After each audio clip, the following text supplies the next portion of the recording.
Bonjour à tous. D'abord, un grand merci d'avoir choisi de venir nous écouter dans le cadre de cette session. Excusez-moi, je vais peut-être prendre le micro parce que ça me fait me pencher beaucoup. Le micro. Je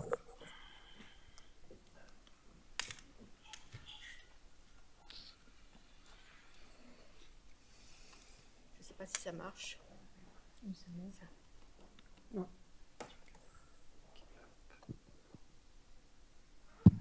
C'est bon, merci beaucoup. Voilà, je suis un peu petite, donc j'étais très penchée pour être proche du micro. Donc un grand merci d'avoir choisi notre session, donc qui est une session organisée par l'Institut pour la recherche de la Caisse des dépôts sur les enjeux de l'eau et que nous avons intitulé pour de nouvelles politiques de l'eau. Alors je tiens à remercier les intervenants qui ont accepté de participer à cette session et je rappellerai en quelques mots pourquoi l'Institut pour la recherche de la Caisse des dépôts s'intéresse à l'eau. Donc merci à Pierre Victoria, donc qui est vice-président de la Fabrique écologique et qui nous présentera les principaux résultats d'une recherche qui n'est pas encore totalement finalisée, mais qui est en cours de discussion dans un processus participatif sur une approche écologique de la gouvernance de l'eau. Merci beaucoup également à Madame Anne Gros-Perrin, donc qui est vice-présidente de la métropole de Lyon en charge du cycle de l'eau. Et donc, vous nous aviez expliqué l'an passé pourquoi le cycle de l'eau et non pas eau et assainissement. Donc, j'imagine que vous y reviendrez. Et donc, nous aurons des éclaircissements actualisés sur les enjeux de l'eau dans la métropole et comment la métropole y répond. Et Philippe Jusserand, donc qui est directeur régional Auvergne-Rhône-Alpes de la Banque des Territoires. Et la Banque des Territoires est un acteur des territoires, en particulier sur les enjeux de la nature et en particulier sur les enjeux de l'eau. Et donc, cette session nous permettra de rappeler les actions de la Banque des Territoires sur la question de l'eau, aussi bien les infrastructures que les enjeux de l'eau en tant que ressource elle-même. Alors, pourquoi la Caisse des dépôts s'intéresse à l'eau ? Donc, pour rappel, nous avions déjà l'an passé organisé une session sur l'eau. Nous avions commencé à aborder ces enjeux de gouvernance et les questions que cela pose dans les territoires pour mettre tous les acteurs autour de la table et arriver à un partage équilibré des usages de l'eau. Et puis tout simplement aussi pour mieux préserver la ressource à la fois en quantité et en qualité. Les événements météorologiques extrêmes que nous connaissons ces derniers mois continuent à faire de cette question de l'eau une urgence, enfin une question d'actualité. D'ailleurs, aussi bien le trop d'eau que le pas assez d'eau, qu'il s'agisse d'inondation ou qu'il s'agisse de sécheresse, nous sommes confrontés à des enjeux de la ressource en eau. Et donc, pour ces raisons, la Caisse des dépôts qui vient d'actualiser sa politique de la nature au niveau du groupe dédie toute une partie de cette politique de la nature, bien sûr sur la question de la biodiversité, mais sur la question des ressources, sur la question de l'eau en particulier, et quelles offres donc de la Caisse des dépôts et de la Banque des Territoires dans les territoires dans le cadre des limites planétaires. Donc c'est ce que nous expliquera Philippe Jusserand, mais c'est la raison pour laquelle aussi nous, en tant qu'Institut pour la recherche, nous soutenons des travaux où nous avons des partenariats sur la gouvernance de l'eau. Donc l'année dernière notamment, nous avions présenté des résultats qui sont maintenant proches d'être mis en ligne sur les résultats de François Bafoile, enfin la recherche de François Bafoile sur eau et industrie, eau et agriculture. Mais là, nous allons nous intéresser plus particulièrement pour démarrer à la recherche, à l'étude de la Fabrique écologique sur la gouvernance de l'eau, sur une approche écologique de la gouvernance de l'eau et plus particulièrement, excusez-moi, comment faire rentrer la nature dans l'équation de la gestion de l'eau dans les territoires. C'est moi qui commence alors. Oui. Bien, merci d'abord de votre accueil et de l'invitation que vous avez faite à la Fabrique écologique de venir participer à un débat sur l'eau. Alors, Isabelle, vous venez de dire que la Banque des Territoires s'intéressait à l'eau. C'est très étonnant comme tout le monde tout d'un coup s'intéresse à l'eau. C'est-à-dire que ce matin, j'étais au débat sur l'Europe, certains d'entre vous peut-être y étaient tout à côté, avec M. Tirole, Mme Goulard, Clément Beaune, etc. Qui étaient sur l'avenir de l'Union européenne quand même. 3 fois, la question de l'eau a été abordée par les différents intervenants. C'est quand même tout à fait étonnant. à quel point la problématique de l'eau est revenue aujourd'hui au centre des débats publics avec une acuité et une force qui est tout à fait forte. Pour nous, la fabrique écologique, d'abord, la fabrique écologique, c'est quoi? Je ne dirais pas que c'est un think tank, parce que je trouve que le mot est galvaudé, que maintenant tout le monde devient think tank, doutant, qu'on ne sait plus très bien ce que ça veut dire. C'est un lieu, en tous les cas, où depuis une dizaine d'années, on essaye de sortir une expertise la plus objective possible sur les grandes problématiques de la transformation écologique.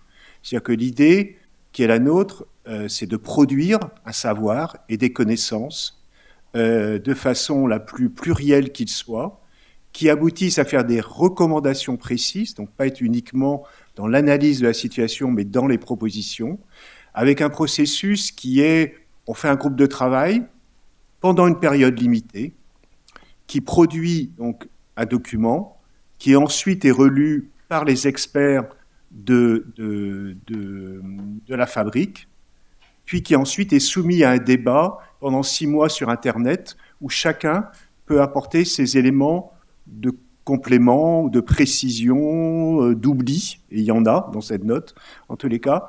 Donc on a un processus participatif de formation. Ce qui fait, ce à quoi nous sommes particulièrement vigilants au sein de la fabrique, c'est que dans cette période où la question écologique ou la question de la transformation écologique est fortement questionnée dans le débat public, d'ailleurs je dis vraiment dans le débat public parce que notre propre conviction à nous, c'est que c'est plus aujourd'hui des propos de tribune qu'une réalité du ressenti des citoyens. C'est-à-dire qu'il y a une vraie déconnexion, je ne sais pas si Madame Lille dira la même chose, une connexion entre, quand on regarde les études, entre la préemption d'un discours sur qu'on a eu le backlash, le recul écologique et la réalité de ce que les gens ressentent, de la même façon que ce qui se passe sur les territoires en matière d'initiative dans le plan écologique infirme complètement le discours qu'il y a sur la question écologique. Donc c'est ce fossé qui est en train de se creuser et qui est extrêmement important. Par contre, ce qui est vrai, c'est que pour nous qui produisons des choses, on veille bien à ce que tout ce que l'on dit, ce que l'on écrit, soit le plus objectif possible parce que justement, nous savons que nous avons des adversaires et que ces adversaires-là pointeraient nécessairement du doigt la moindre erreur ou la même approximation de notre part. Donc on veille à cette sorte d'exigence intellectuelle qui a aussi quelquefois ses limites, mais qui est absolument nécessaire. Alors, non, c'est pas ça? Si? Comment ça marche le truc? Je sais pas. Si c'est votre ça. C'est bon? D'accord, c'est moi qui. Voilà. Alors, donc, on a mis un peu de temps, à vrai dire, à la fabrique pour travailler sur les questions de l'eau. Pourquoi? Eh bien, d'abord, parce que beaucoup de gens s'en occupent et que dans le fond, on a toujours appris, enfin, à ceux qui connaissent les sujets de l'eau, que la France était, dans le fond, assez exemplaire au niveau européen, voire au niveau mondial, sur son organisation et sa gouvernance de l'eau. On a des agences de l'eau depuis 1964, qui s'appelaient d'abord des agences financières de l'eau. Donc c'est au sein d'un territoire pertinent, qui est le territoire en l'occurrence hydrographique et non politique, s'occupe à la fois de prélever et de subventionner les différents acteurs pour se mettre en conformité. On a ce qu'on appelle le grand cycle de l'eau avec la ressource en eau. On a les collectivités locales qui sont en charge des services d'eau et d'assainissement, en toute responsabilité, en toute autonomie et en toute capacité à choisir et leur mode de gestion et les tarifs et la façon dont ils souhaitent travailler. Et on a aussi, d'ailleurs, en France, on l'oublie trop souvent, des organisations non gouvernementales qui, au niveau international, sont particulièrement pertinentes dans le domaine de l'accès à l'eau, notamment dans les cas des conflits de toutes sortes. Donc on a plutôt un système qui était considéré comme le plus pertinent possible, et donc qui fonctionnait bien, même si de temps en temps les débats publics se faisaient sur le prix de l'eau, sur le mode de gestion ou sur les questions de qualité d'eau. Sujet compliqué que de parler de qualité d'eau. Vous savez que, je ne reviendrai pas trop là-dessus, mais Bachelard, le philosophe, a beaucoup travaillé sur la question de l'eau et montré à quel point, dès qu'on parle de l'eau, il y a des gens... Ils mettent aussi une part de leur propre sensibilité, de leur propre conviction, voire de leur propre spiritualité. C'est le débat, est-ce que l'eau du Gange est pure? Pour un technicien de l'eau, non, elle est vraiment pas pure du tout. Et pour un un hindouiste, elle est particulièrement pure. Donc les mots derrière l'eau, quelquefois, recouvrent des réalités culturelles et spirituelles qui sont parfois complexes. Si nous avons décidé de faire ce travail au sein de la fabrique écologique, c'est d'abord pour deux raisons. La première, c'est qu'il nous a semblé que l'impact du changement climatique sur la question de l'eau était aujourd'hui mal posé ou mal compris. Depuis 2007, en fait, le GIEC a alerté sur les questions de disponibilité d'eau liées aux évolutions du changement climatique. En 2022, dans son rapport, il a quasiment fait la moitié de son rapport sur les questions de la nécessité d'adapter les territoires face aux questions posées par le changement climatique en matière d'eau, mais on n'a jamais vraiment posé l'ensemble des conséquences du changement climatique sur l'eau. Ce qu'on sait aujourd'hui, selon le GIEC, et notamment depuis le rapport de 2022, c'est que 1% de degré en plus, c'est 7% d'augmentation de l'humidité dans l'air. C'est-à-dire, tout le monde comprend bien que le changement climatique a des effets sur la ressource, puisque l'évaporation diminue par définition les quantités d'eau. Les gens ont mal compris que l'augmentation, ça entraînait aussi une augmentation de l'humidité de l'atmosphère, et que c'est cette humidité-là qui amène à avoir ces phénomènes extrêmes dont Isabelle parlait tout à l'heure, c'est-à-dire l'augmentation des inondations de façon extrêmement violente. La durée des inondations, le fait que les inondations peuvent même tomber sur des endroits qui, par ailleurs, sont plutôt secs, donc on peut avoir sécheresse et inondations sur le même territoire, et que donc il y a à la fois un système qui s'est complètement déréglé et qui est par ailleurs incertain, c'est-à-dire qu'il est extrêmement difficile à prévoir quelles vont être les conséquences de l'inondation. Mais le changement climatique, c'est l'évaporation dont moins de ressources disponibles, c'est des phénomènes extrêmes, c'est une salinisation aussi des eaux douces par l'augmentation du niveau de la mer. Donc ça a un impact extrêmement fort sur les questions de la disponibilité. La deuxième difficulté, sans doute, qui était difficile à comprendre, c'est que tous les pays étaient concernés. Autrefois, les questions d'eau étaient gardées pour les pays qui connaissaient des sécheresses profondes ou réelles, mais les territoires se sentaient quand même relativement préservés. Je le dis d'autant plus en tant que Breton, où parler effectivement de manque d'eau en Bretagne peut apparaître a priori iconoclaste. Ce qui est montré aujourd'hui, c'est que tous les territoires sont concernés. Et on a bien vu lors de la sécheresse il y a 3-4 ans aujourd'hui. 2022. Oui. Hein, je crois qu'il y a eu 1100 communes en France qui ont manqué d'eau pendant la sécheresse. Il y en a une centaine où il y avait zéro eau pendant l'été. Et donc on a vu que la question de la disponibilité en eau était un problème qui se posait à tout le monde, y compris en France et sur la grande partie de notre territoire. Donc déjà, ça nous a amené à réfléchir un peu plus sur les questions des conséquences du relation entre climat et eau. Et le deuxième, ça a quand même été Sainte-Soline. Voilà. Sainte-Soline, vous allez me dire pourquoi, je reviendrai un peu dans ma présentation, parce que, j'en reviendrai tout à l'heure, parce que sur Sainte-Soline, dans tous les débats qu'il y a eu, il y en a un dont on n'a jamais parlé, c'est les besoins de la nature. C'est-à-dire qu'on a parlé, et on y reviendra, des besoins des agriculteurs, des besoins des territoires, des conflits pour les usages, mais les besoins de la nature et des écosystèmes dans le partage de l'eau a été l'oublié total du débat de Sainte-Soline, y compris de la part des autorités de l'État sur les autorisations de prélèvement qui est données. Et c'est là qu'on s'est dit que nous, Fabrique écologique, qui sommes là pour poser la question du vivant, causer la relation entre individus et espaces naturels, nous devions reprendre la main et réfléchir de savoir si, en prenant la question de la nature comme point d'orgue d'une réflexion, on était capable de proposer des choses en matière d'évolution de la gouvernance de l'eau. Donc c'est ça notre problématique, et c'est ce qu'on a souhaité faire à l'intérieur de cette note. Dans cette note, on vous propose quoi? On propose dans le fond 3 thématiques de fond: plus de nature, plus de science, plus de démocratie. Alors ça veut dire quoi? On va revenir là-dessus. Oui, on va peut-être les recommandations. Non. Peut-être sur les 3 thématiques d'avant. Plus de nature, ça veut dire quoi? Ça veut dire, en grande partie, ce que je viens de dire, c'est-à-dire que la question des besoins à long terme de la nature doivent être pris en compte dans le partage de l'eau. Donc ça, c'est un élément clé. Et quand on dit plus de nature, ça renvoie à un point essentiel qui est la prise en compte de l'eau verte dans le débat public et dans la prise en compte des choses. Aujourd'hui, quand on parle de l'eau, on parle essentiellement de l'eau bleue, c'est-à-dire l'eau des rivières, l'eau des nappes phréatiques. On ne parle pas de l'eau verte. L'eau verte, c'est quoi?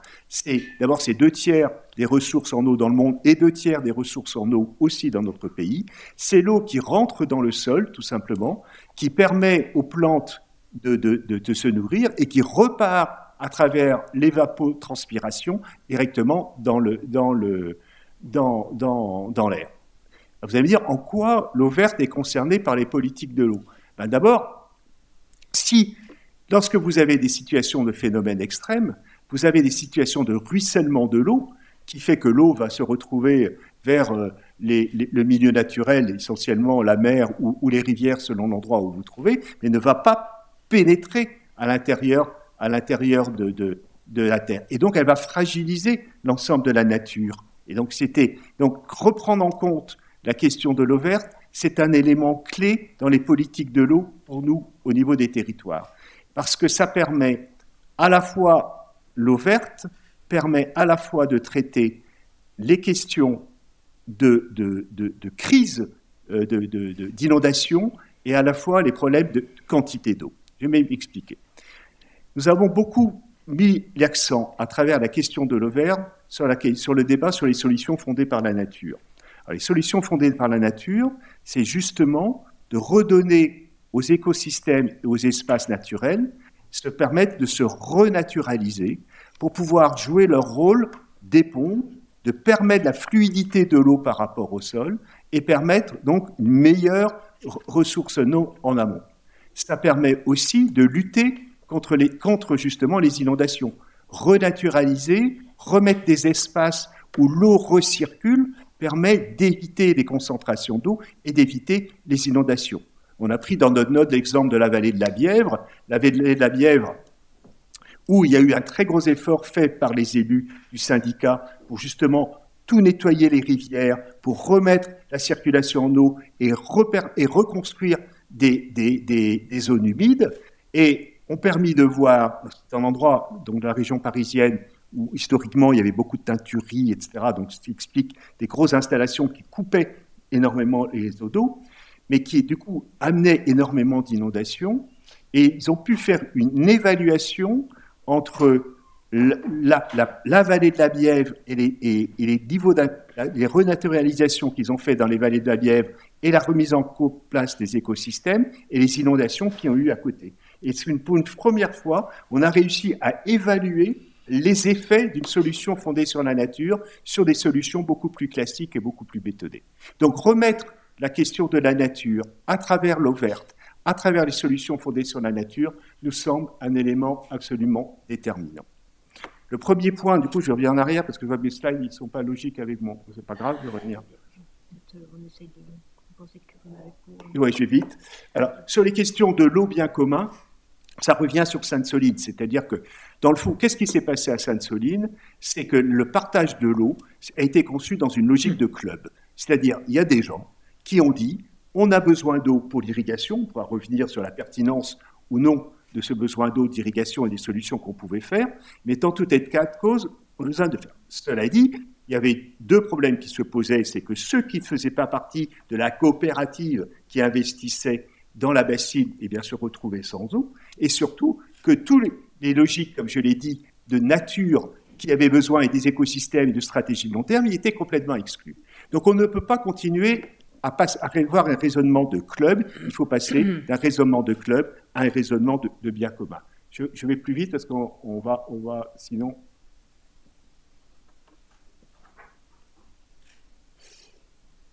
Voilà. Alors, et je reviens par contre sur le troisième point qui était sur mon slide des propositions, et après je cite mes propositions simplement. On a aussi interrogé sur le rôle de la science. Ce qui nous a semblé, notamment à travers les analyses de l'eau verte, c'est que les scientifiques n'avaient pas très peu leur place dans les dispositifs actuels d'organisation et de gouvernance de l'eau.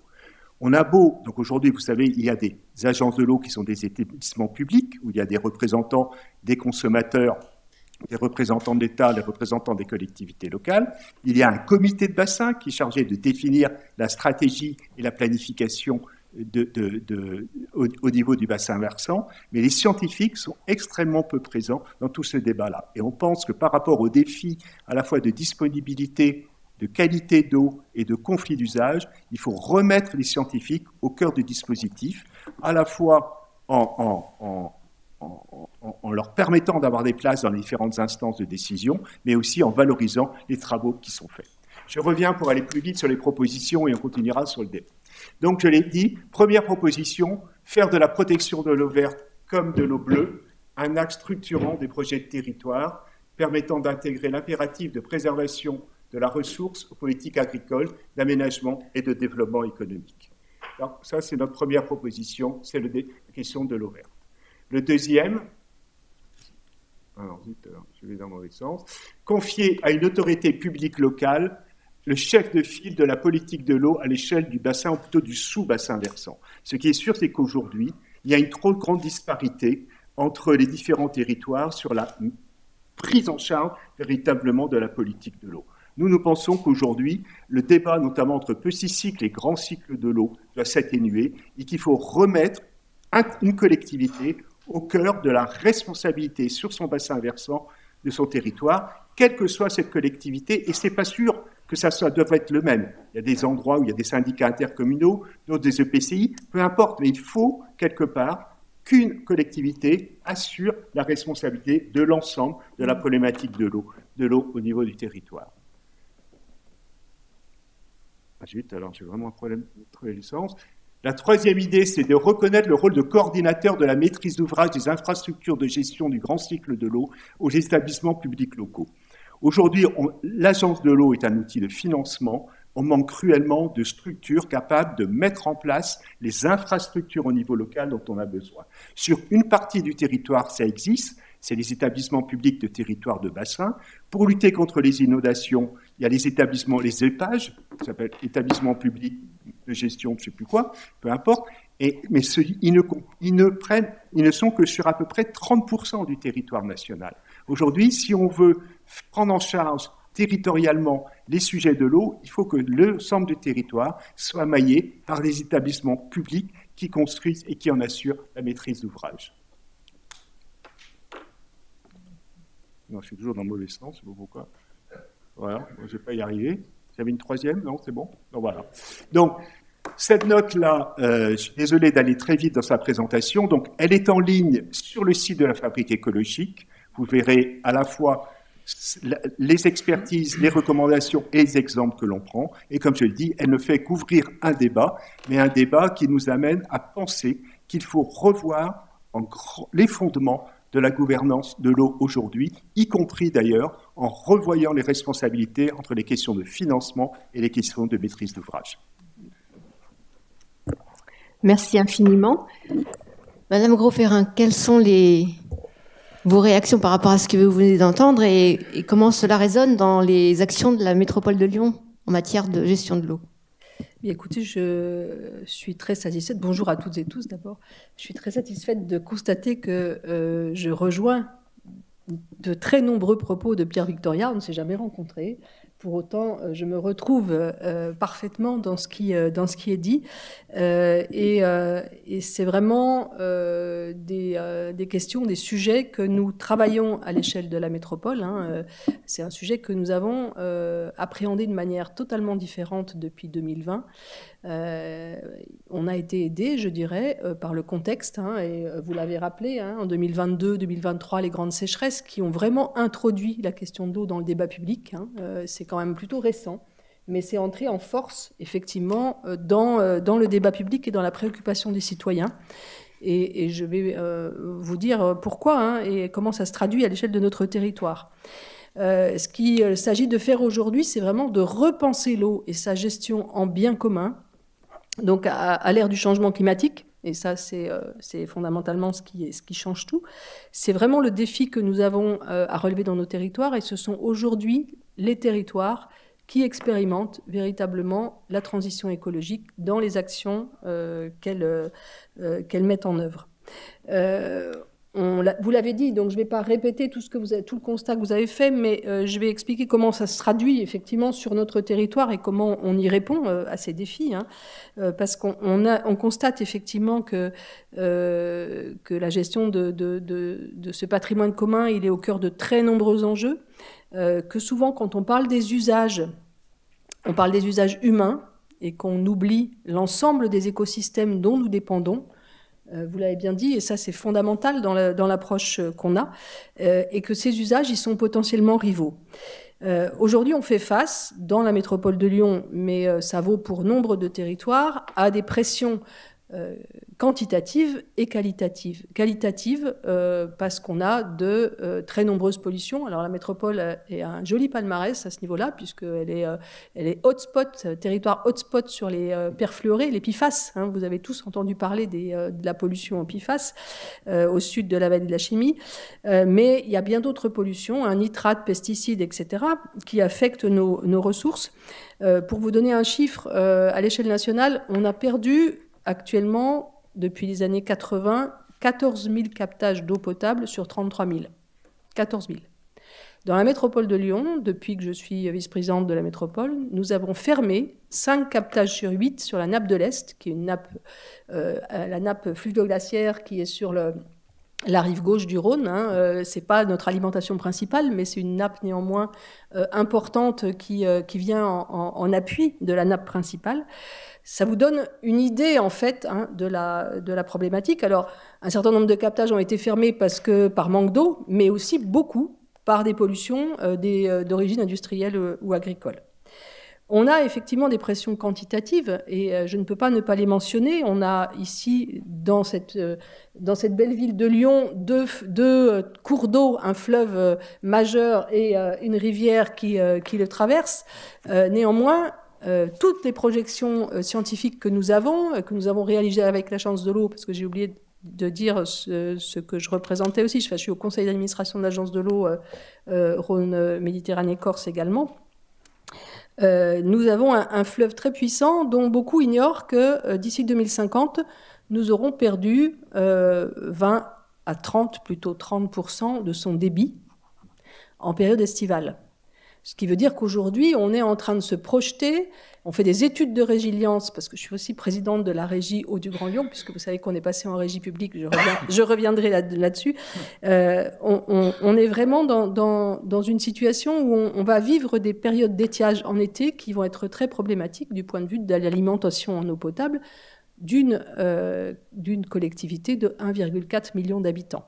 Donc on est déjà en train de travailler sur ces sujets-là. Et puis juste pour mémoire, le Rhône, il est alimenté par un glacier qui s'appelle le glacier du Rhône, qui n'est pas en France, c'est nos amis suisses qui gèrent le robinet via le lac de Genève. Bon, on a des accords récents avec la Suisse qui sont plutôt rassurants. Néanmoins, l'état du glacier, lui, il n'est pas rassurant, puisqu'en fait, dans la perspective de la fin du siècle, il aura disparu. Aujourd'hui, j'ai travaillé récemment avec Edith Sevestre, la glaciologue. Elle disait que pour 50% des glaciers mondiaux, c'est déjà plié. Ce qu'il faut faire maintenant, c'est agir très fortement pour les 50 autres pourcents. Donc ça, c'est nos réservoirs d'eau potable en réalité, aussi les glaciers. Donc il y a une vraie préoccupation. Si aujourd'hui on a un territoire qui est alimenté avec des ressources importantes, elles sont néanmoins fragiles. Et puis, vous l'avez mentionné, des profondes modifications du cycle de l'eau, on les connaît aussi dans la métropole de Lyon. Vous vous souvenez peut-être de l'épisode du 17 octobre 2024, où on a eu des inondations majeures sur la vallée du Gier en particulier, qui était un épisode de type Cévenol, qu'on n'avait jamais connu. On a connu des inondations dans la vallée du Gier, mais celle-ci avait une caractéristique particulière, c'est que l'épisode est vraiment remonté jusqu'à la vallée du Gier. On a fait donc des analyses avec Saint-Étienne Métropole et avec tous les acteurs du territoire pour comprendre ce qui s'était passé. C'est des phénomènes nouveaux, d'une intensité absolument remarquable, mais qui sont amenés à se reproduire.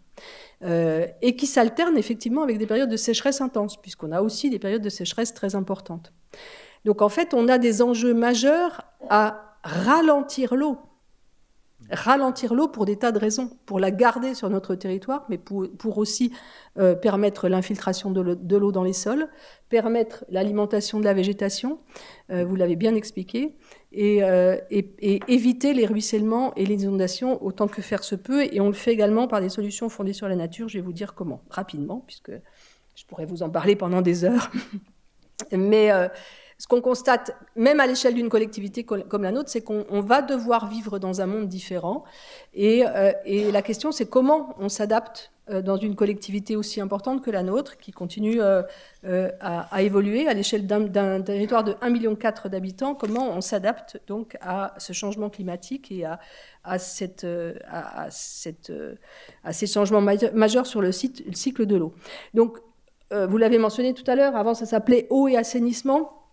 On a changé à la métropole de Lyon, on l'appelle cycle de l'eau maintenant parce que c'est une vision intégrée du cycle de l'eau et du petit cycle dans le grand cycle, le petit cycle étant qu'un morceau très technicisé en fait du cycle de l'eau. Je reviendrai là-dessus. Et on a une compétence très élargie qui comprend donc la gestion des milieux aquatiques, la protection contre les inondations, la gestion de l'eau potable et de l'assainissement bien sûr, et la gestion des eaux pluviales. Et avec l'ensemble de ces compétences, on a développé une vision à long terme qui n'est pas à l'échelle d'un mandat. Alors, c'est peu commun dans l'univers politique, hein. C'est-à-dire que les politiques de l'eau qu'on pense, on ne les pense pas à l'échelle d'un mandat. On les pense dans une prospective de temps qui est beaucoup plus longue. Et donc, on a mis en place un certain nombre de politiques stratégiques qu'on a votées depuis 2020 qui visent vraiment à protéger les populations et les ressources, évidemment, hein, les écosystèmes, bien sûr, mais à remettre, à changer le référentiel, en fait, de l'eau, parce qu'on a eu un référentiel extractiviste pendant des années, et ce qui est nécessaire aujourd'hui, à travers la sensibilisation, à travers l'association des citoyens à ces questions-là, c'est de passer à un référentiel de qualité de vie, de changement climatique, d'adaptation au changement climatique, pardon, et de gestion démocratique. J'y reviendrai également, parce que c'est un élément qui me paraît essentiel, et sur lequel on a beaucoup travaillé. Donc, dans les politiques publiques stratégiques qu'on a votées, l'eau est vraiment devenue une matrice de nos politiques publiques. C'est plus devenu un accessoire de la fabrique de la ville. Hein. Longtemps, ça a été pensé dans les collectivités en termes de tuyaux, hein, de systèmes de traitement, de stations d'épuration, d'usines d'eau potable, d'alimentation, de réseaux, hein, d'alimentation en eau potable. Donc une affaire de tuyaux et de systèmes de traitement.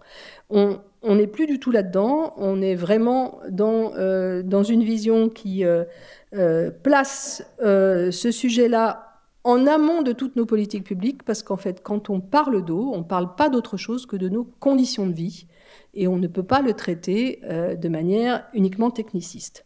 Donc, dans les politiques publiques qu'on a mises en place, on a, en début de mandat, on a voté, donc, élaboré et voté un cadre stratégique pour l'eau potable, qui est la vision à l'horizon 2035 du service public, qui a servi de socle au changement de gestion, puisqu'on est passé en gestion publique pour l'eau potable. J'y reviendrai très rapidement.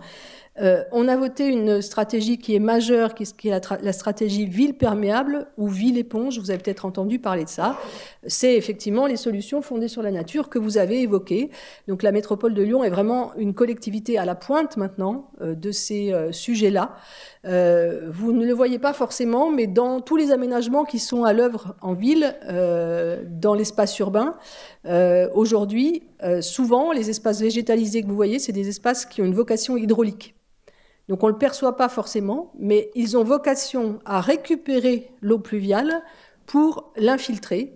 Ça fait partie donc de la stratégie ville perméable. Donc ralentir l'eau, la garder sur le territoire, diminuer les ruissellements, diminuer les inondations, diminuer l'engorgement de nos stations d'épuration. Pour vous donner juste un chiffre, dans la métropole de Lyon, 85% de nos réseaux étaient unitaires, c'est-à-dire que l'eau de pluie rejoignait les eaux usées pour 85% du réseau. Ça veut dire qu'on perdait cette eau de pluie et qu'elle allait en plus engorger nos stations d'épuration qui ne sont pas faites pour traiter des eaux claires, absolument pas. Donc qui généraient des rejets pollués au milieu naturel. Donc c'est vraiment un changement de paradigme dans la manière de fabriquer la ville. Et pour ça, j'ai associé évidemment des délégations, des vice-présidents qui ne sont pas, qui sont pas donc habituellement sur ces questions du cycle de l'eau, donc la voirie, l'urbanisme, les bâtiments publics, collèges, etc., dont on a la responsabilité, et la végétalisation. Et même l'économie d'ailleurs et l'agriculture. Et ensemble, on a travaillé sur des politiques transversales qui permettent aujourd'hui d'intégrer en fait cette stratégie ville perméable dans tous nos aménagements. C'est-à-dire que tous les aménagements de la ville aujourd'hui sont pensés, et je peux vous dire que ça a été un vrai changement profond, parce que c'est un changement de culture métier, c'est un changement d'appréhension des sujets, c'est un changement de technique pour les agents de la voirie à qui on a demandé de mettre du bitume partout pendant des décennies.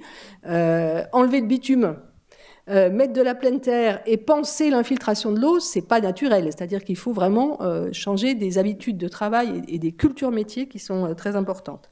J'y reviendrai rapidement. On a également mis en place une stratégie et un plan d'action GEMAPI, gestion des milieux aquatiques et protection des inondations. C'est une compétence qui a été transférée aux collectivités par l'État en 2018, mais qui n'avait pas fait l'objet d'une stratégie et d'un plan d'action à l'échelle de la métropole.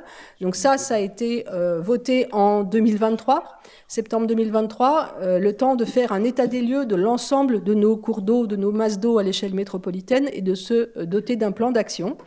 Donc c'est chose faite, puisqu'on a voté un plan d'action de 40 millions d'euros pour 5 ans qui vont intervenir pour la restauration des milieux aquatiques, des cours d'eau et des zones humides de la métropole. Et puis un plan micropolluant, notamment à l'échelle métropolitaine, qui a été voté, qui intervient sur tous les rejets des entreprises, les rejets domestiques, etc., pour diminuer les pollutions à la source. Ça, c'est un enjeu qui est majeur. Aujourd'hui, on est confronté à des pollutions, comme je vous l'ai dit, industrielles et agricoles, qui impactent nos ressources fortement. On est souvent face à des sociétés qui nous proposent des solutions techniques de filtration extrêmement coûteuses, ce qu'on appelle, nous, les solutions curatives, qu'on est parfois obligé de mettre en œuvre pour pouvoir retrouver la conformité de l'eau, mais qui ne sont en aucun cas une solution. C'est-à-dire que quand on met en place des filières de traitement qui sont extrêmement coûteuses, qui sont payées avec votre argent, avec l'argent public, avec l'argent des usagers de l'eau, on n'a rien réglé du tout. C'est-à-dire qu'on n'a pas supprimé la pollution. Et les politiques qu'on essaye de mettre en œuvre à l'échelle métropolitaine, mais je ne suis pas la seule, on est de nombreux élus à le porter en France, c'est vraiment, notamment à travers France Eau Publique ou la FNCCR, on est vraiment sur la réduction à la source de ces pollutions, donc sur des politiques préventives. Voilà, donc toutes ces politiques stratégiques, elles visent à retrouver un cycle de l'eau plus naturel, évidemment. La ville perméable, je vous en ai parlé très rapidement, mais on pourra revenir dessus. Elle a aussi vocation à réduire les îlots de chaleur urbains. Vous savez que Lyon est une des villes qui a le plus subi le réchauffement climatique, pour le coup, avec une augmentation des températures qui est très forte. Donc la végétalisation est un enjeu majeur parce que c'est notre meilleur climatiseur et que cette végétalisation, pour fonctionner, elle doit être irriguée. Donc il faut aussi qu'on garde l'eau pour pouvoir végétaliser et pour pouvoir rafraîchir la ville. Donc elle contribue en fait, cette stratégie ville perméable, à la réduction des îlots de chaleur. Si vous voulez des exemples précis, je vous en donnerai tout à l'heure, parce qu'on a mesuré ça de manière très scientifique pour voir comment ça agit, et je pourrais vous le détailler. Et puis donc on a dans ces politiques stratégiques 3 autres enjeux, qui est la préservation des ressources et la réduction des pressions quantitatives, avec notamment une stratégie agricole que la Régie Eau Publique du Grand Lyon a mise en œuvre avec le monde agricole sur la nappe de l'Est pour reconquérir la qualité des aires de captage à travers un changement des pratiques agricoles et un changement de modèle. Et puis un travail sur la sobriété hydrique, parce qu'on ne pourra pas se passer de sobriété. dans l'usage de l'eau. Et on a des marges de manœuvre qui sont importantes de ce point de vue, je peux vous le dire, puisque même les entreprises et les industries avec lesquelles on travaille nous disent « mais l'eau est pas chère ». Donc on ne s'est jamais vraiment préoccupé de ça jusqu'à maintenant. C'était pas notre sujet. Notre sujet, c'était plutôt l'énergie, c'était plutôt d'autres coûts. Aujourd'hui, effectivement, on est conscient qu'il faut faire quelque chose, mais c'est pas notre premier poste de dépense dans les charges d'une entreprise. Donc il y a vraiment des marges de manœuvre à ce niveau-là. Un enjeu de reconquête de la qualité de l'eau, qui est un enjeu majeur pour le coup, parce que si on a de l'eau en quantité mais qu'elle n'est plus utilisable parce qu'elle est trop polluée, ça va devenir un vrai problème. Et puis le souci de permettre à toutes et tous l'accès à une eau de qualité, puisque aujourd'hui encore, dans une métropole comme la nôtre, des milliers de personnes vivent à la rue, n'ont pas accès à l'eau pour leurs besoins essentiels, leurs besoins vitaux, que des personnes, je peux vous dire le nombre d'ailleurs, 22 000 très précisément, dans les chiffres qu'on a aujourd'hui, sur la précarité hydrique, dans la métropole, n'ont pas accès à l'eau pour leurs besoins essentiels, parce qu'ils ont des conditions d'hébergement extrêmement précaires, qui font aujourd'hui que l'accès à l'eau n'est pas évident. C'est pour ça qu'on a mis en place donc une tarification solidaire et environnementale de l'eau qu'on a construite avec l'Assemblée des usagers de l'eau. Et je finirai là-dessus, parce que je pourrais être bavarde encore très longtemps. Je voudrais revenir sur cette dimension démocratique que vous avez évoquée, la question de la gouvernance de l'eau. En fait, les citoyens que nous sommes ont été éloignés de la gestion de l'eau pendant des décennies, parce que c'est un sujet qui a été extrêmement technicisé. On avait tous de l'eau à nos robinets, ou presque, et on ne se posait pas trop la question de savoir d'où elle venait et où elle partait. Et on a été éloignés par cette technicisation des enjeux politiques de la gestion de l'eau. Or, les enjeux de la gestion de l'eau, ils ne sont pas techniques. La technique est un moyen. Ils sont fondamentalement éthiques, ils sont fondamentalement écologiques, c'est des enjeux de droits humains, c'est des enjeux écologiques, c'est des enjeux sociaux, mais ce ne sont pas des enjeux techniques.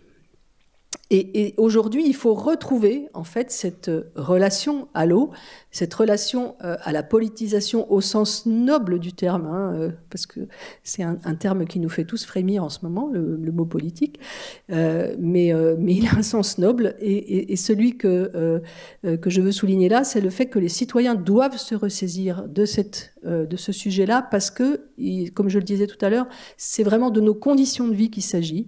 Et nous avons tous et toutes un mot à dire dans ce qui concerne nos conditions de vie.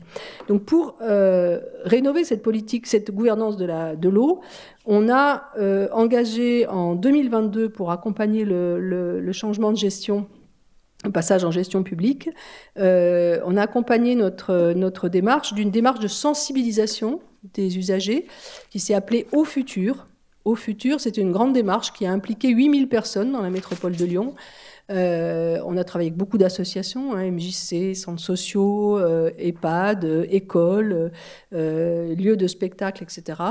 Et ces 8000 personnes qui ont contribué par des moyens très divers à mobiliser leurs imaginaires pour projeter, imaginer ensemble un futur désirable avec moins d'eau.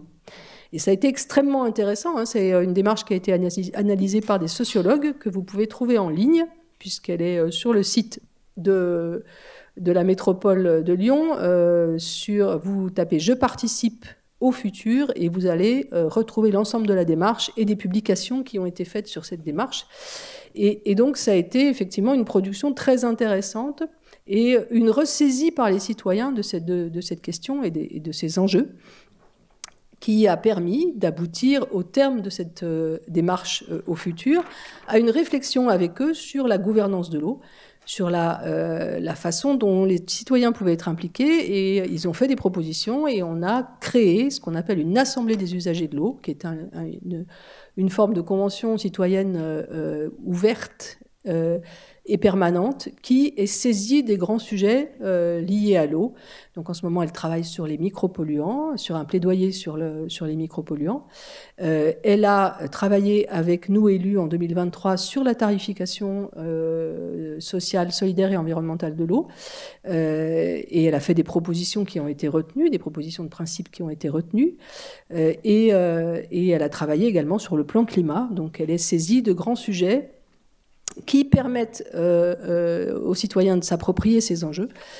Et puis, ils sont aussi, cette Assemblée désigne ses représentants, il y a 4 représentants au sein de la Régie publique de l'eau potable, elle désigne ses représentants et on organise leur redevabilité en fait, à l'égard des autres usagers à travers cette Assemblée, puisqu'ils rendent compte à cette Assemblée de leur représentation des autres usagers. Voilà, donc j'ai essayé de faire un tour très rapide de l'ensemble de ce qu'on a mis en œuvre et je pourrais y revenir bien sûr et répondre à vos questions. Merci beaucoup Madame Grosperrin. On va continuer donc avec Philippe Jusserand, parce que tous ces éléments appellent des infrastructures nouvelles ou des équipements nouveaux, des financements de projets. Et la Banque des Territoires est donc un acteur pour ces projets de l'eau, sur l'eau. Très bien, merci Isabelle. Alors je vais m'appuyer bien entendu sur les propos de M. Victoria puis Mme Grosperrin.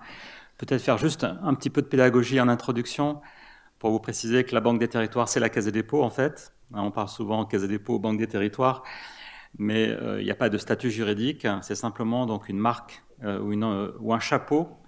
Ce chapeau regroupe l'ensemble des missions de la Caisse des dépôts en faveur des territoires, au bénéfice des territoires, sur tous les types de territoires et sur toutes les thématiques de territoire. Et nous nous appuyons sur un plan stratégique, rapidement, donc sur 3 axes. Premier axe, qui est prioritaire dans le cadre du plan climat de la Caisse des dépôts et du groupe Caisse des dépôts, c'est la transformation écologique et énergétique. Vous avez la rénovation énergétique des bâtiments, la production d'énergie renouvelable, la biodiversité, la préservation de la nature. Et vous avez l'eau dans cet axe prioritaire pour la Caisse des dépôts, Banque des Territoires. Le deuxième axe, c'est la cohésion sociale des territoires. Là, vous allez retrouver les sujets de logement, les sujets de santé, de grand âge, du numérique, l'inclusion numérique. Et enfin, un troisième axe qui concerne les souverainetés. C'est d'actualité aujourd'hui, souveraineté industrielle, souveraineté numérique, souveraineté financière. Permettre la relocalisation des industries, travailler sur les fonciers, la reconversion des friches. Voilà, ça c'est ce troisième axe. Alors, sur le sujet de l'eau, la priorité a été rappelée sur la préservation de la ressource en eau, sur tous les territoires, de par le réchauffement climatique, l'adaptation au changement climatique. Donc il y a une mobilisation aujourd'hui des acteurs sur ce sujet. Ça a été bien illustré à l'échelle de la métropole de Lyon. La Caisse des dépôts, Banque des Territoires se mobilise depuis 3-4 ans à travers un plan spécifique d'accompagnement de l'ensemble des sujets concernant l'eau. Beaucoup de sujets ont été déjà précisés et qui concernent à la fois le grand cycle et le petit cycle de l'eau. Il y a des sujets, bien entendu, liés à la qualité de l'eau et au sujet de dépollution de l'eau. Et là, nous pouvons accompagner des projets, par exemple, de stations d'assainissement, voire d'usines de production d'eau, ou des projets de dépollution de l'eau, et notamment le sujet des PFAS qui est d'actualité aujourd'hui, notamment à Lyon. Il y a le sujet de la quantité d'eau, et on est bien sur le sujet de la préservation de la quantité de ressources dans les usages et l'utilisation de l'eau. Et là, il y a plusieurs sous-sujets. Il y a un premier sujet que vous connaissez certainement, c'est nos réseaux, qui ne sont pas à niveau, les réseaux d'eau. En moyenne, au niveau national, c'est 20% de pertes dans les réseaux d'eau, des réseaux fuyards où il y a beaucoup de fuites. Et là, il y a à travailler justement sur des travaux de réfection de ces réseaux d'eau. Beaucoup de projets portés par les collectivités locales portent sur ces réseaux d'eau. Donc là, nous les accompagnons par des études préalables, des études de schémas de réseaux d'eau, et puis nous finançons aussi les travaux, bien entendu, de réfection de ces réseaux d'eau.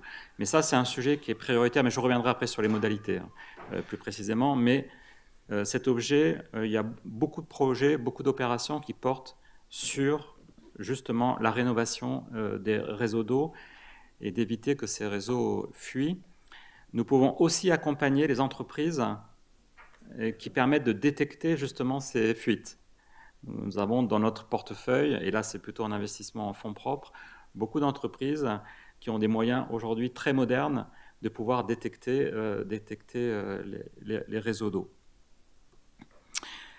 Après, il y a tous les sujets qui portent autour du grand cycle de l'eau, de la GEMAPI, et là donc je rejoins totalement ce qui a été évoqué sur la préservation, donc le risque inondation, donc l'exemple de la vallée du Gier, et il y a beaucoup d'autres exemples, où là, beaucoup de collectivités portent des opérations justement d'essayer de canaliser, d'essayer de renaturer, cela a été dit par M. Victoria, ça c'est très important. Et d'ailleurs, quand on renature, ça a été dit par Mme Gros-Perrin, on fait coup double en quelque sorte, et notamment en ville, puisque on plante de la végétation qu'il faut peut-être, c'est vrai, irriguer, mais en tout cas ou arroser. Et par contre, ça crée aussi des îlots de fraîcheur et de lutter contre le rehaussement des températures dans les centres urbains. Et ça, c'est des projets nature en ville, végétalisation, lutter contre l'imperméabilisation des sols sur l'ensemble des bâtiments ou des écoles, par exemple. Nous travaillons beaucoup dans le cadre du plan EduRénov pour rénover les bâtiments scolaires, mais aussi revégétaliser, par exemple, les cours d'école, qui étaient largement bitumées, imperméables, l'eau qui ruisselait, et surtout des températures qui étaient insupportables au regard des récentes sécheresses pour les élèves et pour les éducateurs et les professeurs. Il y a bien entendu tout ce qui concerne l'irrigation, donc l'agriculture, où là aussi on finance des projets qui permettent d'être sobre dans les sujets d'irrigation, de travailler sur les vecteurs d'irrigation, la préservation de la ressource au niveau de l'exploitation agricole. Un autre sujet qui est très important, qu'a évoqué Mme Gros-Perrin, c'est tout ce qui est sobriété au niveau des entreprises. Entreprises, industrie, donc là nous pourrons travailler avec ces entités pour justement qu'elles soient plus économes en utilisation de l'eau. Donc là, ça concerne les infrastructures d'entreprise. Donc nous pouvons intervenir, bien entendu, auprès des collectivités locales, mais auprès aussi d'acteurs privés sur ce sujet-là, par des financements ou des investissements idoines. Les partenaires prioritaires, c'est bien entendu les collectivités locales, comme la métropole de Lyon.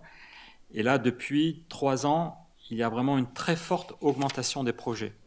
C'est-à-dire que les collectivités locales ont vraiment pris à bras-le-corps cette priorité, au même niveau d'ailleurs que la rénovation énergétique ou la production d'énergie renouvelable. En fait, des projets, entre guillemets, que je pourrais qualifier de verts, c'est-à-dire au sens large du terme.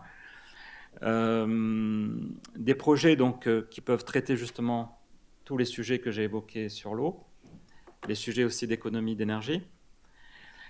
Et quand on met en place ce type d'opération ou ce type d'infrastructure, c'est vertueux sur un plan écologique ou énergétique, mais c'est aussi finalement vertueux sur un plan financier, parce que les collectivités locales font aussi des économies. Quand j'évoquais le fait de travailler sur les réseaux d'eau, ça permet d'éviter les fuites, donc d'économiser aussi l'eau et de faire des économies donc, sur les factures d'eau. Et le prix de l'eau est un sujet qui est aussi prioritaire. Le prix de l'eau, vous le savez, plus on aura cette ressource qui sera rare, plus on aura des problèmes d'aller capter l'eau, plus cette ressource sera chère.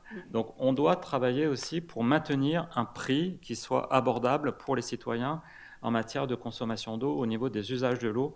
Ça, c'est très important aussi. Donc quand on finance, après les études, on a des crédits d'études, crédits d'ingénierie qui sont gratuits.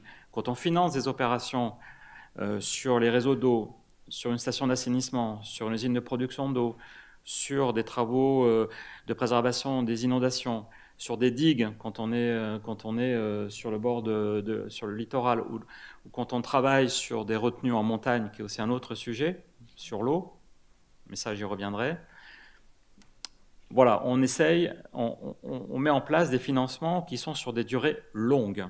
C'est ça notre caractéristique, pour justement avoir une dette qui soit mesurée dans le temps et une dette qui soit en phase avec la durée des amortissements. Ça ne sert à rien d'avoir une dette courte quand on va construire une station d'assainissement ou une usine de l'eau qui sera de toute façon sur un amortissement sur 40, 50 ans. Donc ça, c'est notre ADN de proposer des durées longues. On peut financer une usine de l'eau sur 50 ans.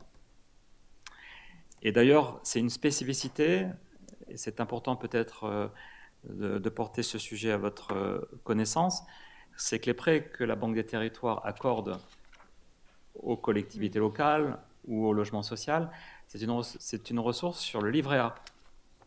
Donc vous avez des livrets A, des livrets d'épargne, ils sont centralisés à 60% à la Caisse des dépôts, et ces livrets d'épargne permettent à la Caisse des dépôts de mettre en place des prêts à durée très longue pour financer des projets justement d'intérêt général. Donc l'argent que vous mettez sur vos livrets d'épargne sert finalement à vous. Donc ça retourne aux citoyens à travers ces projets d'intérêt général et à travers ces projets de territoire. Donc quand vous avez 100 € sur votre livret A, 60 est destiné à financer ces projets. Et du coup, comme la Caisse des dépôts ne prend aucune marge en propre, c'est simplement donc le coût de collecte, on propose des prêts à des taux très bas qui permettent justement de financer ces projets. Pour vous donner une idée, on peut aller jusqu'à 80 ans, donc transformer des ressources de dépôt à vue en des prêts à 80 ans, notamment pour des acquisitions foncières, financer le foncier qui lui reste en termes d'actifs, et on peut le financer notamment sur l'accession sociale à propriété en montage BRS à 80 ans. Donc ces projets se sont vraiment démultipliés depuis 3 ans. Je prends l'exemple de 2025 sur la région Auvergne-Rhône-Alpes. Depuis le début de l'année, on est à 66 projets que nous avons financés sur la région.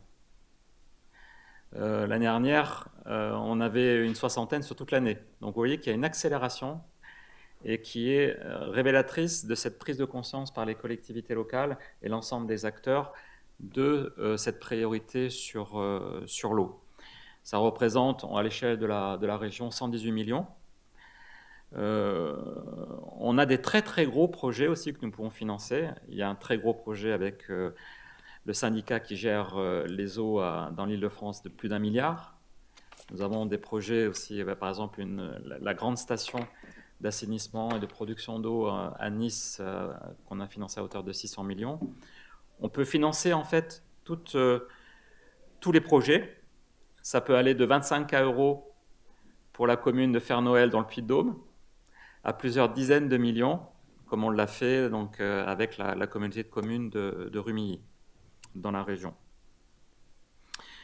Alors, on est bien entendu en partenariat aussi, et cela a été dit par M. Victoria, avec d'autres acteurs, et puis Mme Gros-Perrin, avec les agences de l'eau. Donc ça, on a des partenariats avec les agences de l'eau, comme l'agence Rhône-Méditerranée-Corse, où nous essayons de se compléter, d'abord de détecter les projets. L'agence de l'eau apporte des subventions, donc nous apportons de l'étude, des crédits d'études et des financements, donc on est complémentaires et on essaie de démultiplier les actions grâce à ce partenariat. On signe d'ailleurs souvent des plans d'action sur l'eau qui sont territoriaux, donc avec l'agence de l'eau, dans le cadre notamment des comités de bassin. La Caisse des dépôts a aussi mis en œuvre un dispositif qui s'appelle Aquagir et qui réunit l'ensemble des acteurs sur l'eau. C'est un dispositif qui existe depuis maintenant 2 ans avec l'Agence nationale des élus de bassin, avec l'ensemble des entreprises industrielles de l'eau, avec le cercle de l'eau, avec les agences de l'eau.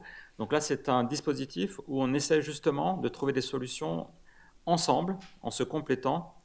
Quand je parlais des entreprises qui permettent de détecter les réseaux, les fuites dans les réseaux, les entreprises aussi qui doivent être plus sobres en matière de consommation d'eau.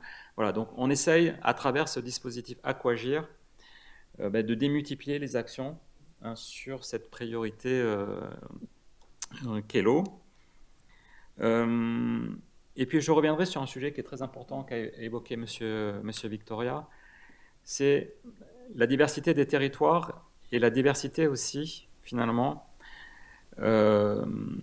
des structures de territoire. Il y a des territoires qui sont très équipés en syndicats, avec des intercommunalités qui ont pris la compétence et qui sont plutôt fortes. La métropole de Lyon en est un exemple. Il y a des territoires où il n'y a pas de syndicats, forcément, il n'y a pas véritablement des EPCI moteurs, il n'y a pas d'établissement public. Et c'est là où on a une difficulté justement pour structurer les acteurs et faire que ces acteurs... donc nous, on pousse, on propose des solutions, on peut même créer des outils pour porter ces opérations, mais c'est vrai qu'il faut que les collectivités locales continuent à s'emparer, à se structurer. Alors il y avait cette obligation, si vous avez en connaissance cette législation, il y avait l'obligation de transférer cette compétence eau au niveau des EPCI. Ça devait être mis en place définitivement, donc, puisque c'était obligatoire au 1er janvier 2026. 26. Et malheureusement, elle a été amendée par une loi en avril 2025 qui ne rend plus obligatoire ce transfert de compétences. Donc là, on reste encore dans le flou de ce transfert de compétences et c'est vrai que ça pose une difficulté. C'est que des petites collectivités sont encore obligées de porter les opérations et ces petites collectivités n'ont pas forcément les capacités financières pour le faire. Donc là, on essaye de les aider aussi, de mettre en place des solutions au regard avec leurs capacités financières, mais l'objectif, c'est bien d'essayer de favoriser ce transfert de compétences et d'aller à un niveau supra qui permettrait d'avoir à la fois la cohérence d'action sur un bassin ou un territoire, mais aussi d'avoir les capacités financières pour pouvoir mener ces opérations. Une précision, je vous évoquais les retenues collinaires, notamment en montagne. Bien entendu, ce qu'il faut, c'est d'essayer de lutter contre ce type de projet. Quand on parle de retenue collinaire pour de l'eau, pour produire de la neige artificielle, par exemple, voilà, ça c'est ce type de projet qu'il faut absolument bloquer ou lutter. Hein. Là, on n'est pas du tout dans nos objectifs de préservation de la ressource en eau et d'être dans la priorité qu'est la transformation écologique. Voilà ce que je voulais vous préciser à la fois sur les enjeux, les priorités, les actions que mène la Caisse des dépôts, Banque des Territoires, le partenariat avec l'ensemble des acteurs et la mobilisation finalement sur ce sujet qui ne fait que s'amplifier et qui, je pense, perdurera même après les élections du bloc communal de l'année prochaine. Mais en tout cas, il y a vraiment cette prise de conscience et des actions maintenant qui se développent sur l'ensemble des sujets eau et notamment sur le grand cycle, le petit cycle et qui concernent tous les acteurs aujourd'hui sur la thématique de l'eau. Merci beaucoup pour ce panorama des différents projets qui peuvent être soutenus par la Caisse des dépôts, Banque des Territoires. Je vais commencer par prendre quelques questions, puis moi j'en aurai une aussi. Alors on va peut-être pas toutes les prendre d'un coup, mais je vais en prendre deux pour l'instant et puis j'en prendrai deux ensuite. Une première question, bon, est-il prévu de mettre un quota d'eau potable par personne et par lieu? Ça c'est une première question. Et deuxième question, comment sensibiliser les jeunes face aux problématiques écologiques de l'eau? Donc déjà 2 questions. Je vous laisse répondre comme vous le souhaitez. Alors, non, pas de quota. Alors, juste pour revenir, vous aurez compris que la gestion de l'eau, elle est complexe en fait, hein, parce que c'est un puzzle de compétences qui vont effectivement de la collectivité aux agences, aux établissements publics territoriaux, aux SAGE, schéma d'aménagement et de gestion des eaux, et aux grandes politiques structurantes nationales. Mais l'opérationnalité de la gestion de l'eau, elle revient au territoire.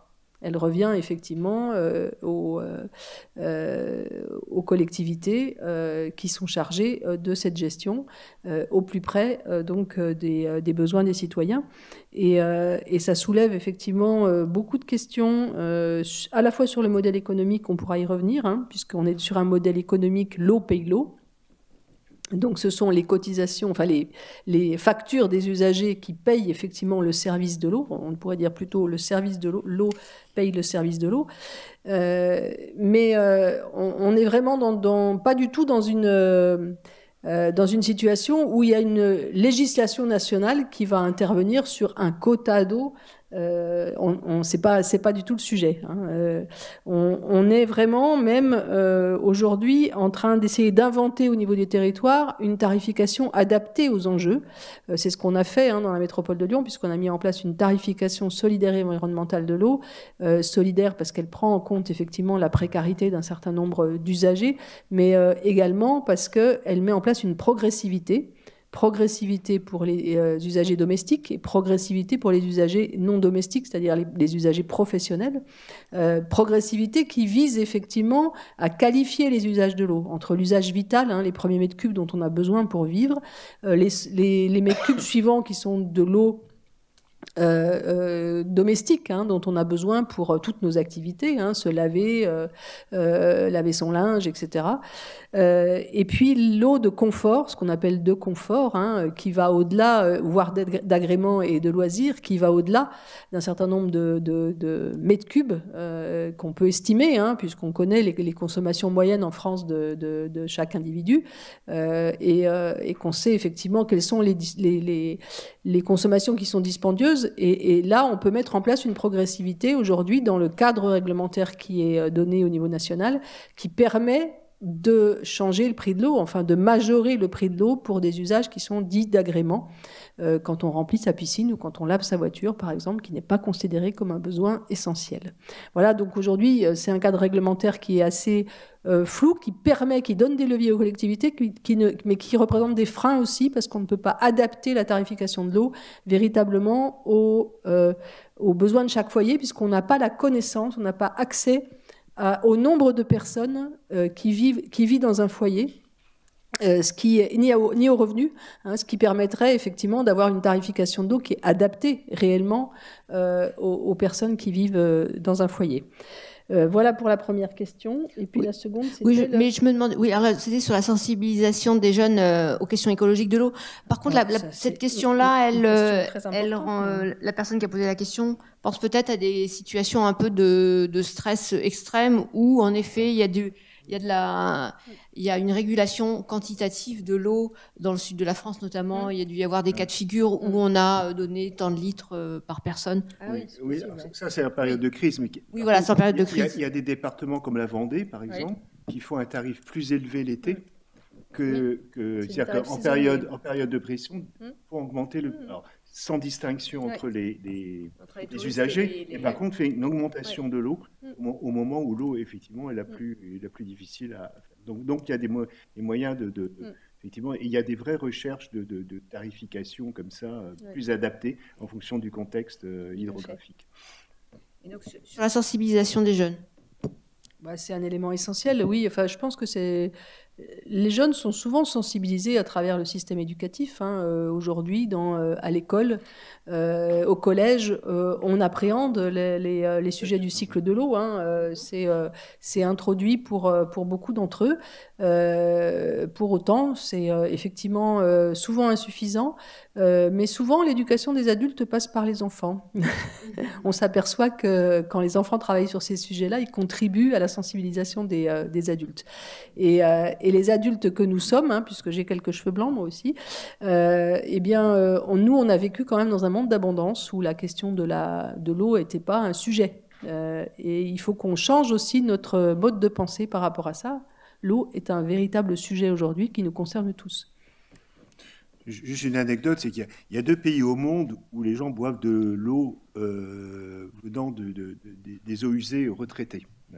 C'est Windhoek en Namibie, parce que là, vraiment, il n'y a pas d'autre solution. Et c'est Singapour. C'est Singapour parce qu'ils ne veulent pas dépendre de l'autre côté de la frontière en matière d'alimentation en eau. C'est plus un problème politique autre. Et à Singapour, ils ont utilisé, parce qu'il y a un problème d'acceptabilité quand même, de boire de l'eau dans des eaux usées. Et là, ils ont utilisé complètement les enfants des écoles en mettant des petites bouteilles à partir d'eau usée qu'ils ont amenées chez eux pour que les familles acceptent en définitive de boire de l'eau dans l'utilisation des eaux usées. Donc les enfants sont effectivement un vecteur, positif ou négatif, je ne sais pas, mais en tous les cas, c'est une façon d'entrer sur... de poser les problèmes de l'eau, c'est sûr. Alors, j'ai une autre question.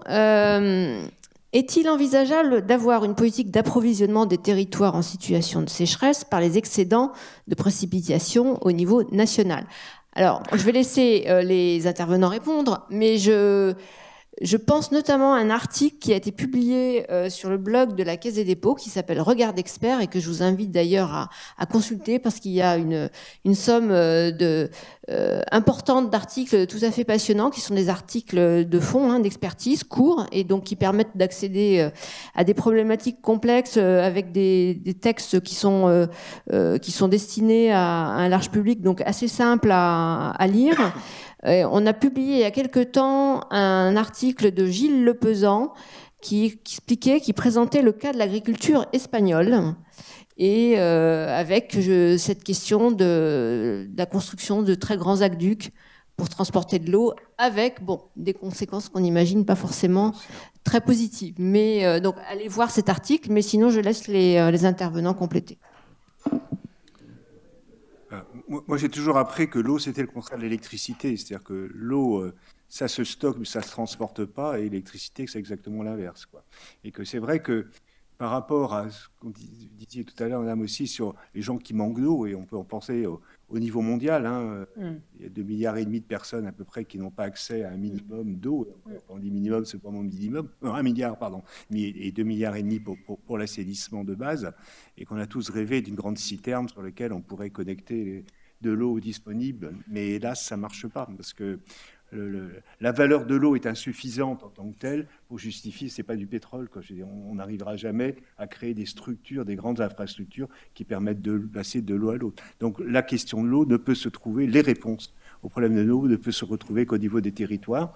Voilà, et ça pose des questions de sobriété, comme on l'a dit, ça pose des problèmes d'interaction. Par contre, il y a beaucoup de pays où les relations au sein d'un territoire, entre le monde industriel et le monde politique a fonctionné, c'est-à-dire notamment la réutilisation des eaux usées pour des usages industriels, par exemple. Ça oui, avant d'envoyer considérer que l'eau a une valeur telle qu'on n'est pas obligé de la renvoyer au milieu naturel et qu'il y a vrai intérêt à le recycler pour d'autres usages. Donc il y a des imaginations, il y a des créativités qui se doivent faire aussi au niveau des territoires pour que les ressources et puis des eaux usées des villes qui ont beaucoup augmenté puissent être utilisées peut-être à d'autres usages que simplement le retour vers le milieu naturel. Le véritable problème qu'on a en France, mais vous l'avez évoqué, hein, ce sont les inégalités territoriales d'accès à l'eau, puisqu'en fait on n'a pas, et vous l'avez mentionné tout à l'heure, il y a des territoires qui sont en rupture d'alimentation en eau potable, hein, qui subissent des véritables stress hydriques très importants, mais qui n'ont pas également ni les moyens financiers, ni les moyens d'ingénierie pour faire face à ça. C'est-à-dire qu'entre une métropole comme la nôtre, qui est quand même une métropole qui a des moyens importants en termes d'ingénierie intégrée, en fait, dans la collectivité, et des petites collectivités en milieu rural qui ont des fois des kilomètres de réseau, donc des charges lourdes, mais peu d'habitants, et donc peu de ressources, et aussi peu d'ingénierie, c'est très difficile de répondre aux enjeux que nous avons mentionnés. Donc il y a une véritable problématique d'inégalité territoriale en France qu'il va falloir régler à l'avenir, hein, parce que ce modèle de l'eau paye l'eau, En réalité, l'eau ne paye pas l'eau. L'eau paye aujourd'hui aussi la biodiversité. L'eau paye la réparation des pollutions. L'eau paye plein de choses qu'elle aurait, qu'elle ne devrait pas. Quand je dis l'eau, c'est vous, usagers, hein, c'est vous et moi, usagers, qui payons ça, puisque à 82%, les redevances que nous payons dans nos factures aux agences de l'eau proviennent de nos factures d'usagers domestiques. Donc ce sont les usagers domestiques qui financent les politiques de l'eau à 82% en France. Hein. Oui, puis avec une vision extensible, comme vous voulez dire, du concept de l'eau, qui n'est plus uniquement sur le service public de l'eau et d'assainissement. On a élargi la facture à d'autres choses. Alors, je vous rappelle, hein, n'hésitez pas à poser vos questions au 07 67... Enfin, vous avez le numéro 65 59 63. Peut-être revenir sur cette question du coût de l'eau, puisque, comme on l'a dit, il y a des polluants, notamment les polluants éternels. Il y a tous les enjeux de dépollution qui ont un coût. Alors, comment on pense mieux répartir ce coût de la pollution, alors qui reste pour l'instant pas forcément, qui n'est pas encore forcément complètement traduit dans le coût de l'eau, mais on imagine que c'est un coût qui va augmenter. Et donc, quelles sont les perspectives de prise en charge de ce coût de la dépollution? Non. Vous voulez répondre? Allez-y, allez-y. Alors, je dirais un mot là-dessus, hein, parce que c'est un véritable sujet. Comme je vous disais, l'eau ne paye pas l'eau, elle paye bien d'autres choses aujourd'hui. Et elle paye des choses qu'elle ne devrait pas payer. En fait, le service de l'eau paye des choses qu'il ne devrait pas payer en réparation des pollutions. Je prends un exemple qui nous touche effectivement dans la métropole de Lyon. Pour pouvoir rétablir la conformité de l'eau potable sur 3 des communes de la métropole, Givors, Grigny, Solèze, qui sont impactées par les PFAS, on est obligé de mettre en place avec le syndicat Rhône Sud qui produit l'eau pour ces communes et les autres au sud de Lyon, des systèmes de traitement au charbon actif qui coûtent 5 millions d'euros, avec un coût supplémentaire de fonctionnement de 600 000 euros par an. C'est un petit syndicat. C'est pas au du Grand Lyon, hein, c'est donc des coûts de traitement extrêmement importants, des charbons actifs qu'on va être obligé de traiter. On n'a pas les filières de traitement en France, on les envoie à l'étranger parce qu'il y a uniquement en Allemagne et aux Pays-Bas des usines de traitement de ces charbons actifs pour éliminer les PFAS. Que les déchets ultimes, on ne sait pas les traiter non plus, il faut les incinérer, on ne sait pas les incinérer en France. Enfin, ça induit des coûts pour les collectivités qui sont extrêmement lourds. Ce qui nous arrive aussi, et de manière justifiée, hein, c'est la nouvelle DERU, directive pour les eaux résiduaires urbaines, directive européenne, qui introduit un certain nombre de dispositions qui vont progressivement se mettre en place dans les services publics d'assainissement, qui vont obliger les services d'assainissement à mettre en place des traitements quaternaires, c'est-à-dire des traitements qui vont filtrer les micropolluants dans les stations d'épuration. À l'échelle nationale, ce sont des milliards d'euros d'investissement que ça va représenter pour les collectivités, n'est-ce pas? Et ça va être très problématique, parce que là aussi, il y a des territoires qui ne pourront pas faire face à ça. Donc on va se retrouver aussi avec des inégalités d'accès à des eaux qui auront des qualités extrêmement différentes selon les territoires, parce que les territoires ne pourront pas faire face à ça. Donc c'est pour ça que j'ai insisté beaucoup sur la notion de réduction à la source des pollutions, de politique préventive, parce qu'on pourra mettre toutes les solutions curatives qu'on veut, si on n'a pas des politiques préventives de suppression à la source de ces polluants, on ne s'en sortira pas. Exactement. Et c'est vrai notamment pour tous les polluants émergents. Après, vous parliez, madame, de la question démocratique, qui me semble un sujet absolument essentiel. D'abord, en France, je ne sais pas comment c'est à Lyon, mais dans votre facture d'eau, vous payez plus aujourd'hui pour la dépollution des eaux usées que pour l'accès à l'eau potable. Oui. Hein, c'est-à-dire que, or, les gens ne le savent pas. C'est-à-dire qu'ils sont persuadés qu'ils payent une facture uniquement pour avoir de l'eau potable. En fait, ils payent 2 services. Ils payent le traitement et l'acheminement de leur eau potable, et ils appellent la dépollution des eaux usées et le rejet de ces pollutions usées dans le milieu naturel. Lorsque les politiques européennes ont amené, en particulier, notamment avec la loi la directive de 91, traduite en droit français en 92, a amené à mettre en place des systèmes d'assainissement dans toutes les communes françaises. Personne n'a jamais expliqué aux Français qu'ils allaient désormais payer pour 2 services différents et 2 fonctions différentes. Donc ils ont vu leur prix de l'eau augmenter sans qu'on leur explique à quoi ça correspondait. Donc il y a eu un vrai déficit démocratique aussi dans la façon, d'abord parce que voilà, on a dit c'est l'Europe qui, et une fois de plus, on n'a pas été capable d'expliquer les choses. Les choses sont faire. Mais là, ce que vous dites aussi est très juste, c'est que on a fait non sans difficulté, on a réussi à mettre en place des systèmes d'assainissement en France. Je dis bien des systèmes parce que beaucoup de communes rurales ne sont pas en réseau collectif, mais sont en réseau individuel, parce qu'on avait oublié que la France, c'est beaucoup les Hollandais qui ont défini la politique européenne à ce moment-là en matière directive, qui est un pays extrêmement dense, et eux, ils ne se sont pas posé la question de trucs. Et nous, on est dans un pays extrêmement grand, extrêmement rural, et ce qui explique aussi une partie des condamnations dont la France a eu pour ne pas avoir mis en place des systèmes d'assainissement dans tous les territoires français. Et aujourd'hui, vous avez raison, c'est qu'on se rend compte que les stations d'épuration ne peuvent pas répondre aux besoins des risques émergents. Et dans un contexte budgétaire que l'on connaît, je suis comme vous extrêmement inquiet de savoir comment on va faire.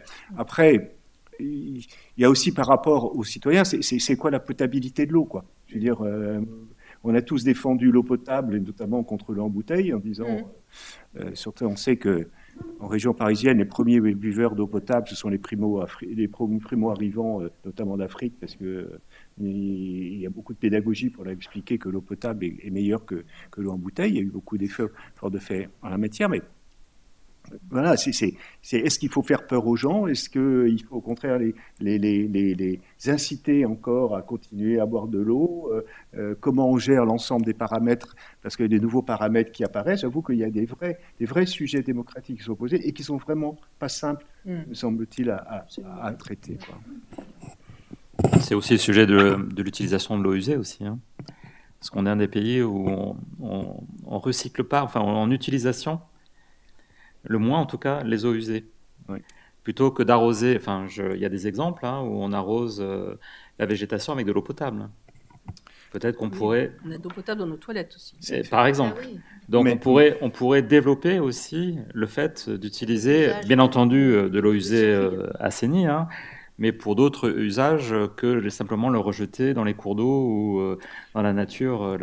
Oui, puis on achète aujourd'hui sur nos marchés des tomates venues d'Espagne qui ont été irriguées avec de l'eau utilisée. Et en France, c'est interdit d'utiliser des eaux usées pour cultiver des tomates. Il y a un vrai changement de changement. Sur ce point, je vous rejoins, effectivement, et on n'est pas du tout équipé en France pour recycler effectivement les eaux usées. Néanmoins, j'attire votre attention sur le fait que ça a été présenté, c'était d'ailleurs dans le plan haut du gouvernement, cette histoire de valorisation des eaux usées. Il faut faire attention à ne pas s'imaginer que c'est une ressource supplémentaire. Or, quand on introduit effectivement des solutions de ce type-là, comme la désalinisation de l'eau de mer ou la réutilisation des eaux usées, on s'imagine qu'on crée de la ressource. Ben non, on ne crée pas de la ressource, c'est la même, c'est toujours la même eau. On la recycle, simplement on lui donne un usage supplémentaire. Merci beaucoup. On a une dernière question, puis après on sera au terme de notre session. La réduction des pollutions à la source est un défi considérable. Non, j'ai même deux questions, pardon. Compte tenu du nombre infini des molécules lancées dans la nature. C'est plutôt un constat, pardon. Donc, non, j'avais une question sur la question de la coopération sur l'ensemble de la chaîne de l'eau concernant la préservation des écosystèmes post-glaciaires. Comment travaillez-vous avec les autres territoires situés en amont? Ça a été évoqué rapidement avec la Suisse, sur la gestion de ces futures ressources en eau douce ou la réduction de ces ressources en eau douce. Mais on l'avait rapidement évoqué, peut-être revenir quelques instants sur ça. Alors, de manière très courte, on travaille depuis récemment en fait avec les territoires qui sont autour. On fait partie d'autres syndicats de bassin versant EPTB. Il y a un EPTB qui c'est un établissement public territorial. Il faut qu'on arrête avec les sigles, avec les acronymes. Un établissement public territorial qui gère le bassin Saône-Doubs. Donc on en fait partie, puisque la Saône arrive jusqu'à la métropole. Donc on contribue effectivement à un certain nombre d'établissements, aux politiques d'un certain nombre d'établissements publics ou de syndicats de bassins versants, par exemple l'Iseron et le Garon, qui sont sur le territoire de la métropole. C'est des bassins versants qui vont au-delà du territoire métropolitain. Et nous en faisons partie, donc nous contribuons effectivement aux politiques de gestion de l'eau sur ces territoires, sur ces bassins versants en particulier. Donc on essaye effectivement de développer une vision à la métropole, nous, depuis... et la crise des PFAS nous a beaucoup aidé de ce point de vue, dans une vision de solidarité entre les territoires. L'eau, elle n'a pas nos frontières administratives en réalité. L'eau nous arrive d'ailleurs, on la renvoie ailleurs, donc on a une responsabilité à l'égard des territoires qui sont autour de nous et à qui on renvoie l'eau. On doit leur renvoyer de l'eau de bonne qualité. Et on doit également penser l'eau dans un secours mutuel entre territoires. Donc là, la crise des PFAS nous a mis autour de la table avec les autres syndicats d'eau potable. On s'est réunis, on a travaillé ensemble sur nos schémas, ce qu'on appelle nos schémas de directeurs. Et dans ces schémas, on introduit la notion de secours entre territoires, donc d'interconnexion qui permettent d'amener en secours des ressources en cas de crise sur les territoires voisins de la métropole et réciproquement. Enfin, c'est plus la métropole qui en envoie que l'inverse, mais c'est vraiment notre volonté de nous inscrire effectivement dans une vision de solidarité entre les territoires sur la gestion de l'eau. Merci beaucoup. Alors, il y a une dernière question, mais j'ai l'impression que c'est la question globale de notre session. Donc, j'ai plutôt invité la personne qui a posé cette question à lire le rapport de la Fabrique écologique. Donc, c'est une question adressée à Pierre Victoria. Les comités de bassin qui engagent leurs responsabilités avec les SDAG jouent-ils suffisamment et correctement leur rôle par rapport alors à eux, j'imagine, acteurs économiques et au territoire? Faut-il envisager des aménagements de cette gouvernance? Mais c'est un peu tout l'enjeu du rapport. Donc, ouais, je pense qu'il faut aussi... Enfin, il y a eu plutôt une reprise par l'État ces derniers temps des structures, hein, vis-à-vis des présidents, parce que les présidents d'agences de l'eau, maintenant, sont les préfets. Moi, je pense que les agences de l'eau devraient être aujourd'hui au moins co-gérées entre le président du comité de bassin et l'autorité préfectorale. Ça permettrait un dialogue un peu plus participatif et constructif, parce que plus on AE, agence de l'eau, oui. Oui, plus on va devoir renforcer l'échelon territorial sur l'ensemble du cycle de l'eau, comme vous le faites ici à Lyon, plus il faudra revoir les relations contractuelles entre l'État et les territoires. Donc je trouve qu'au moins, à minima, que les agences de l'eau aient une coprésidence entre le comité de bassin représentant les AG et présidé par un élu et l'autorité préférée de l'État serait le premier geste pour montrer comment on peut avancer dans cette nouvelle gouvernance qui s'impose. Ce sera le mot de la fin. Merci infiniment à nos intervenants et merci à vous tous pour votre attention.